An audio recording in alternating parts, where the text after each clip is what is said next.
They're two happy women bringing you inspiring stories, politics, pop culture, and lifestyle hacks, all with an eye to making our communities and our country a better place to live.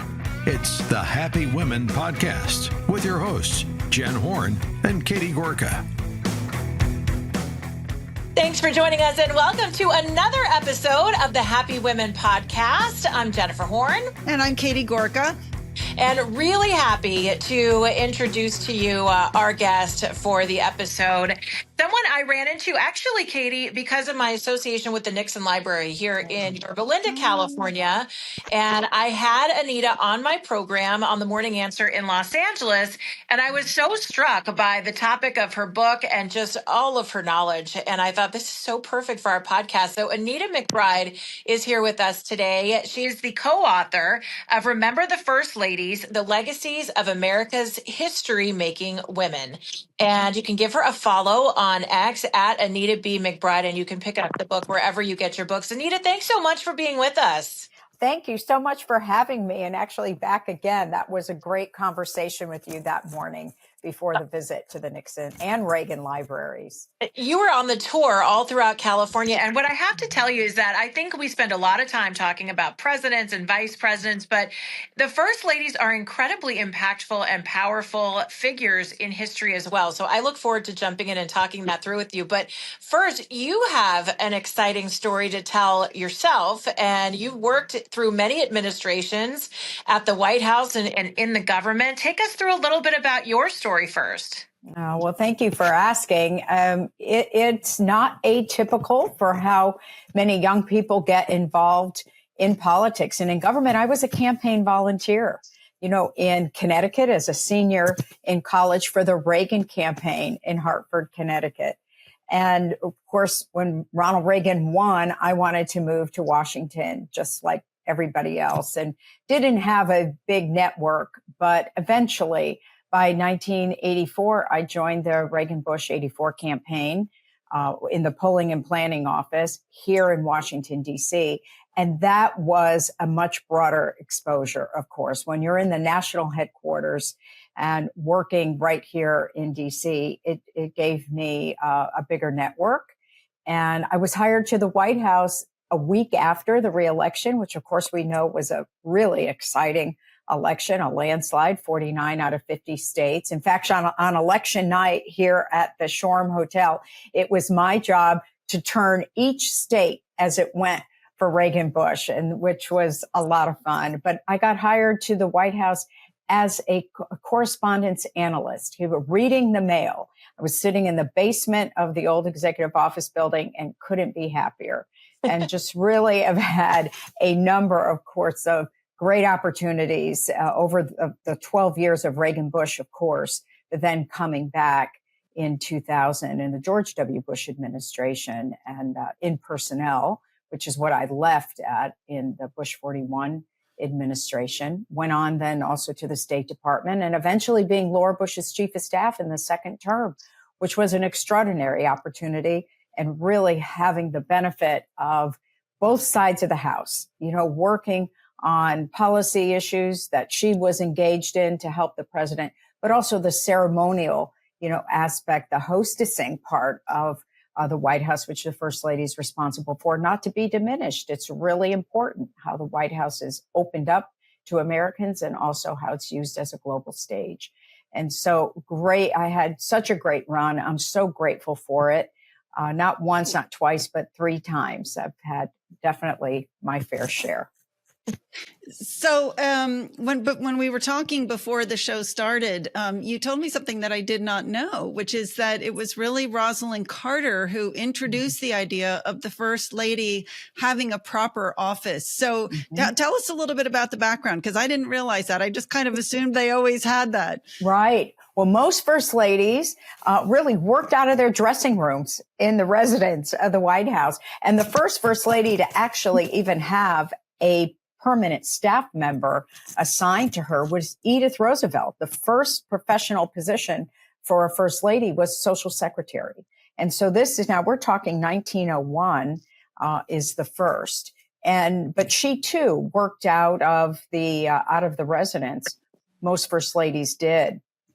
although the East Wing of the White House, where the First Lady's office is, along with several other White House offices, that was built in the Roosevelt administration, FDR administration, so in 1945. And the First Lady still, up until Mrs. Carter, still worked out of the residence. But Mrs. Carter wanted to be closer to her staff. She wanted to work alongside her staff.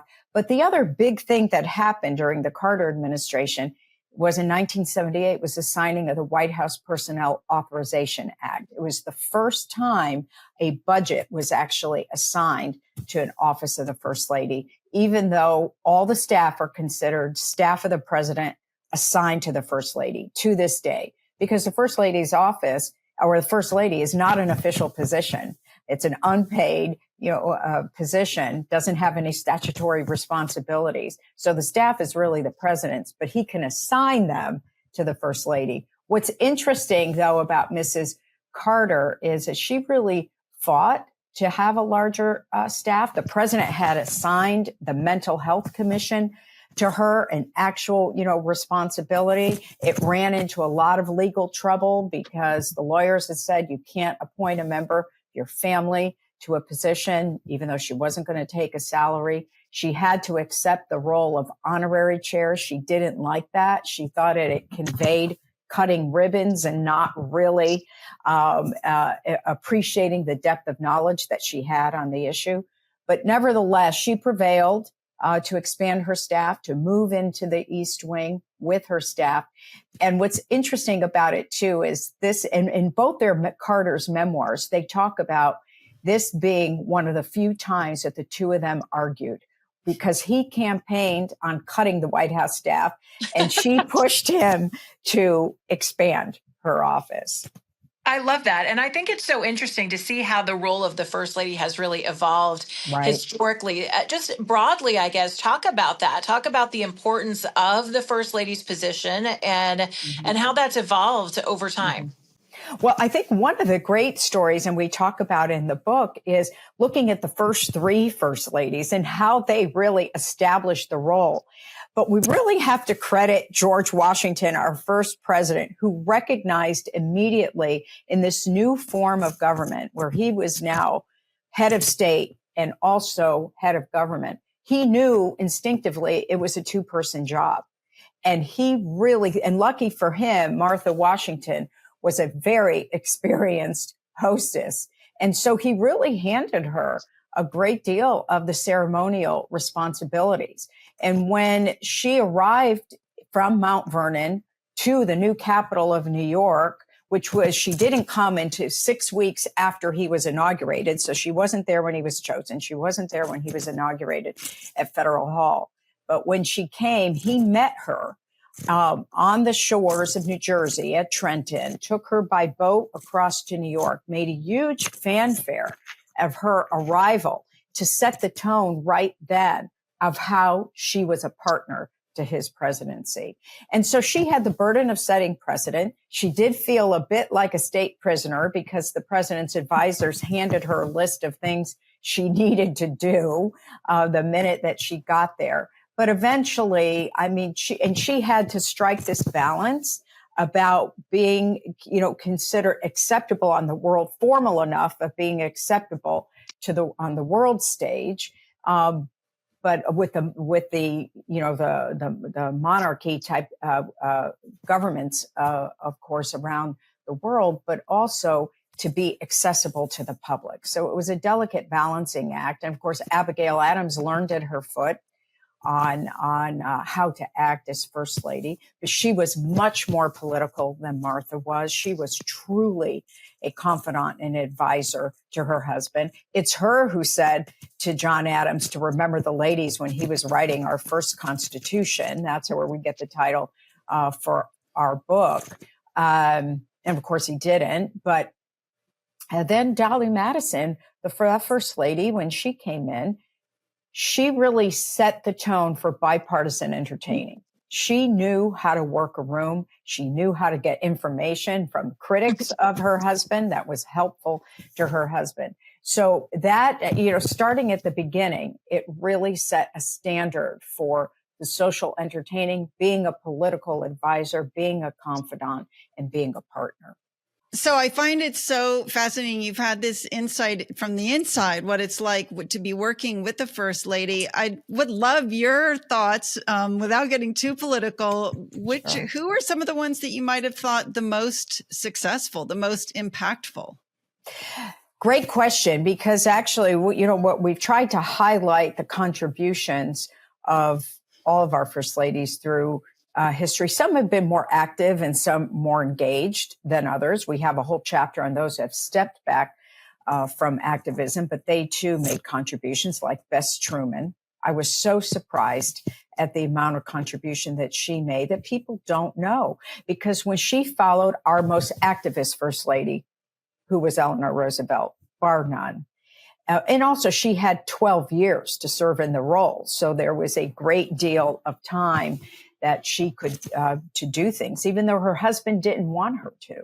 But do you think part of her reason for stepping back might have been because Eleanor Roosevelt had been so forward-leaning? Absolutely. She knew she could never be Eleanor. And she also was a woman that was much more private. In fact, her first press conference, which Eleanor Roosevelt told her she really should do, Eleanor was doing them weekly, if not daily, told Bess Truman to do it. And Bess Truman answered only one question, the year she was married. She just did not like this intrusiveness into their private life. The other thing, too, was her father had died by suicide, and she did not want that in the public. It wasn't known. Her mother was still alive. Her mother never really emotionally recovered from that. So there were a lot of reasons why Bess stepped back. But what was important about her contribution, and I love this story in our book, is, first of all, she served as a staffer to her husband when he was senator of Missouri.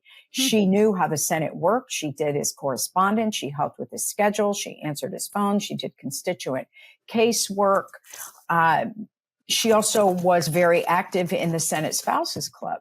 So when the Trumans were living in the White House, when he became president, within a couple of short years, the White House was deemed uninhabitable. It was falling apart from the inside out. They had to move out for 3.5 years. They lived across the street at Blair House while the White House was being renovated. But when the proposals were submitted to the Trumans and to Congress on rebuilding the White House, the cheapest was the one that Congress wanted to do: tear the whole building down and start over. The most expensive was the one that Truman's wanted, which was preserve the exterior, which we can't imagine the city of Washington or our country not having the White House. Preserve the exterior, dig deep underneath, and build it up with steel from the inside. That's eventually what happened. But Bess Truman really lobbied behind the scenes. She knew how Senate appropriations worked. She prevailed on the lead Senate appropriator, who was a Republican, Taft from Ohio. And she prevailed on her Senate spouses. Basically, her message was this: if you do this, meaning tear down the building, the American people will never forgive you. So when you look at the White House, you need to think about Bess Truman. I think that's so interesting. And, of course, just kind of snapping back to present day, I've always felt that the press, I think the media, the American people were very unfair to Melania Trump. I think she really got the short end of the stick. I mean, she's incredibly, forget her elegance and her beauty. I mean, to never be featured in magazines prominently. I mean, it seemed pretty ridiculous. Was she, in your mind, Anita, the most unfairly treated First Lady? Were there others? And why do you think they had so much against Melania? I think there are several in our history who were treated unfairly, and a lot of it is directly related to who their husbands are. Pat Nixon suffered this too. And actually, this was a very accomplished First Lady, a hard life that she really prevailed through some incredible hardships, made so many contributions as First Lady, as a diplomat, as in the White House. I mean, the White House is lit up because of her. The White House had ramps for disabled people because of Pat Nixon, tours for the blind, and things that she did to really open up the White House, but was so unfairly treated, and a lot because of the controversies surrounding her husband. I think Mrs. Trump suffered a lot of the same. And in fact, I was looking at a article about Vogue magazine. You know, Dr. Biden was on there for the third time, I think, and first ladies since the 40s have been covered in Vogue magazine, but no first lady has been a professional model. And she was not covered. And it just shows you the bias that was there. And I think also some of the things that she did that she was unfairly criticized for example, the renovation of the Rose Garden. I know from being a staff member in the White House, this was one of those projects that really got kicked down the road by a number of administrations, including the ones that I served in. The Rose Garden was not accessible for the disabled. The irrigation system was not functioning properly, so plants were dying. Things had to be replaced all the time. The lighting was not adequate. The infrastructure to do press events was not adequate. And you know, Melania Trump, to her credit, was willing to take the hits to make that happen under her watch, and was faulted for all the trees having to be cut down or removed. Well, of course they did, because everything had to be replaced. Now you would never know that any of that had happened. It's all regrown. And it's quite beautiful, and it's preserved for decades to come. So those were things that were unfair. Her Christmas decorations, being criticized for that, very unfair. You know, and there were, you know, some things where there was some fair criticism. I think that when she went to the border early on in the administration, which was a really brave thing to do, and the jacket that she wore sent a message that was very confusing to people. Who was that really meant for? And things like that, it only takes one thing like that actually to stick, and it's hard to walk back. But even so, some of the other things that she did, she was great in presiding over the White House, very much cared about the protection, the preservation of the White House, worked beautifully with the White House Historical Association in picking projects that were necessary. It's hard to break through when you have a controversial and consequential administration or president. Laura Bush suffered a bit of this too. Not as bad, but I mean, it was hard when you had your husband's involved in 2 wars. It's pretty hard for people. They look at you and say, how could you be married to him? I mean, she sort of faced that as well. But I have to say, in recent times, yes, Mrs. Trump really was treated in a way that was very difficult and not fair. And probably in our history, though, the first lady who had it the worst was Mary Lincoln. And she was married to a very popular president, of course.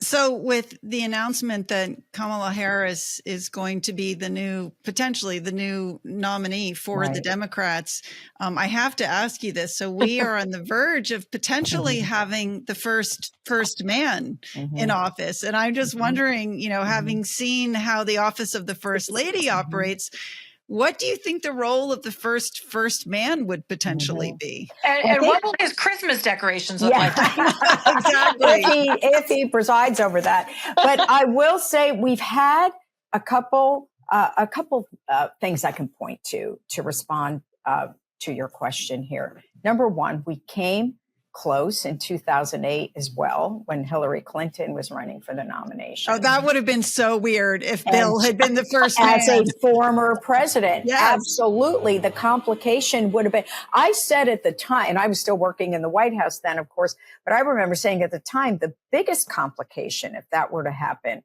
for the office of the spouse, was the fact that he was so involved in so many global enterprises through the Clinton Global Initiative. Untangling that for the lawyers would have been really tough. That would have been the biggest, I think, challenge there.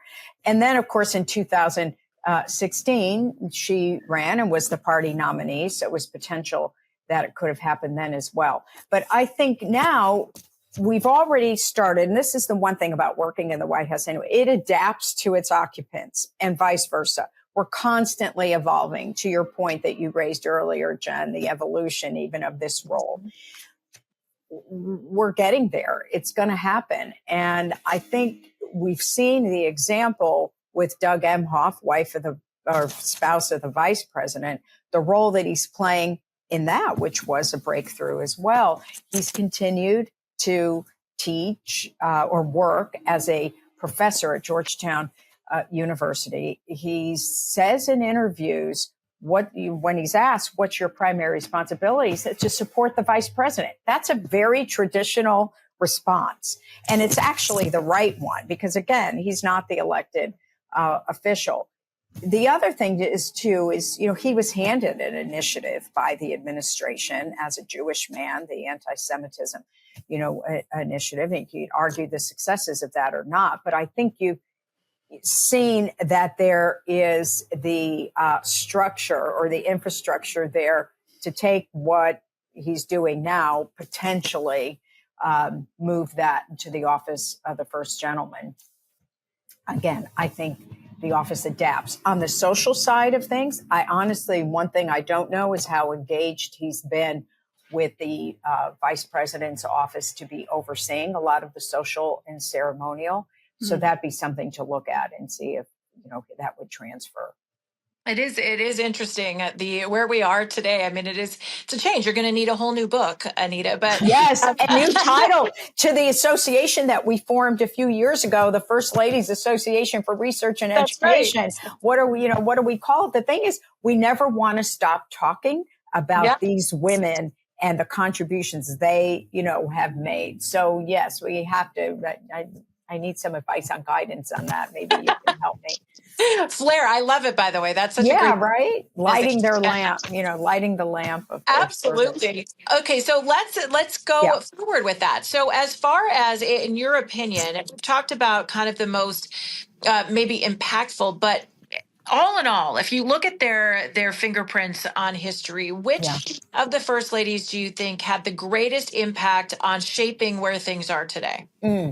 Interesting. In a couple of different categories. One, on historic preservation in the White House, Jackie Kennedy, no question, putting in place a private funding organization that will always protect the White House, help to add to the collections, help to teach and tell the stories through its education arm. It was a brilliant stroke because she knew there would never, ever be enough government money to do this right.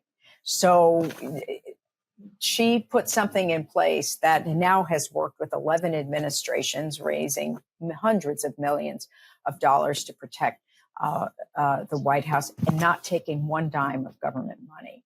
That I think is important in that aspect, in that topic of education and historic preservation. I think in terms of policy initiatives, we've had a number of first ladies that really they choose traditional route, but it's important. Education and literacy is important. Two first ladies who I knew well, of course, Barbara Bush and Laura Bush. Barbara Bush, established within weeks of becoming First Lady, established the Barbara Bush Foundation for Family Literacy, still ongoing, 30-something years later, operating in all 50 states, making grants for literacy projects, particularly family literacy projects in all 50 states. That's a great legacy. Laura Bush's Foundation for America's Libraries, established in 2001, still going, touching all 50 states and giving grants in all 50 states for the nation's libraries. I think, it's hard, though, to not look at Betty Ford and see how she changed the game in our country. When she went public with her breast cancer in 1974, when the word breast was never mentioned in public, and the stigma associated with having the disease, having a mastectomy, what that would mean, for your life after, she discovered that she had breast cancer within just a few weeks of being the first lady, went public, had the mastectomy, was filmed, in her hospital room at Bethesda Naval, made this a life calling. And actually in our, country, doctors will tell you women's health is measured in 2 timelines, before Betty Ford and after Betty Ford. Wow. That's an incredible legacy. And then, of course, in the post First Lady life, when she went public with her addictions to prescription drugs and to alcohol, establishing the Betty Ford Center is saving people's lives every single day. Again, it takes courage to go public with something so personal and your frailties, but she felt she was in a position to help people, and she did. I think it's really hard to find a comparison to that when you're talking about lives being saved. Mm-hmm. Anita, thank you so much for coming on with us today. I love hearing these stories. We didn't have time to get to our current First Lady, but it's probably better to stay away from that. But it's definitely put First Ladies in the news, right? Yeah. And the fact that, we all know they are their closest confidant. They really are. No doubt about it. Politics is a family affair. It's impossible for the families to not be involved. But this really will be analyzed for years to come on both sides of this, how you can let this go this long. But then recognizing, you think your guy is the only one that could do the job. Yeah. Well, you're a pleasure to talk to. Well, I loved it. Thank you, ladies, so much. I hope to talk to you again. Yes, and I want to remind people to pick up your book. She's the co-author of Remember the First Ladies, The Legacies of America's History-Making Women. This is a fantastic gift book. I know it's July as we record this, but this book is such a perfect gift for all the ladies in your life around Christmas time, because this is one of those things where it doesn't have to be overtly political, but we celebrate women's contributions to our history. So pick up the book. Follow Anita as well. She's got great stuff on her X account, Anita B. McBride on X. And Anita, we thank you so much for being with us today and sharing some incredible stories. Pick up the book right now. And don't forget to like our episodes. We love 5-star reviews. Share with your friends as well.